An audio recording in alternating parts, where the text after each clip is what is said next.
Welcome, traders, to another Tickmill trading update with me, Patrick Lindley. Want to update the dollar index view and looking at some potential trading opportunities as we head into the CPI release tomorrow. Currently consolidating in a triangle pattern here on the 4-hour time frame. But first of all, I want to just remind you of some of the higher time frame scenarios that I'm tracking. Versus our swing high into that 107 test last year, we have a downside equality objective at 93.29. And that coincides with our big weekly trend channel as well, coming in at 94.15. So whilst we trade below that 107 swing high, ultimately I am looking for us to grind lower here in the dollar index. Now that's not to say that we can't see corrections along the way, and I think we're potentially seeing one unfold at the moment. On the daily time frame, we're challenging the trend channel resistance, got a peak above it, and so the start of the year filled a gap here into the 280s and it's pull back and consolidate. So moving to the 4-hour, we have this triangle pattern scenario in play.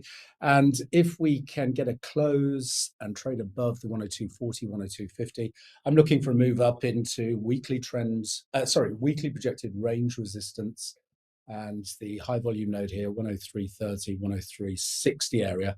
Now from there, we could see another corrective move back into the 101.40, 101.50 before looking for a second leg of corrective action to the upside. Now, if we work on this scenario at the moment that I'm painting here, we would look for an equality objective to take us up to take out those prior swing highs at the 104.20s and could see 104.60 as high as monthly projected range resistance coming in just below 105 before then once again looking for the next leg to the downside.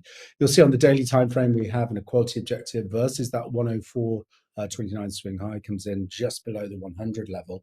So to the on the bearish side of the setup here, if we take out the support at the 101, 101.20 on a closing basis, then my focus is going to shift immediately to the downside, and I think we'll get a retest of prior cycle lows and ultimate break there to test into our equality objective just below the 100 level as the next downside objective. But for now, looking like we could see some further corrective action before getting that next leg of meaningful downside. As always, traders, plan the trade, trade the plan, and most importantly, manage your risk. Until next time, thanks very much.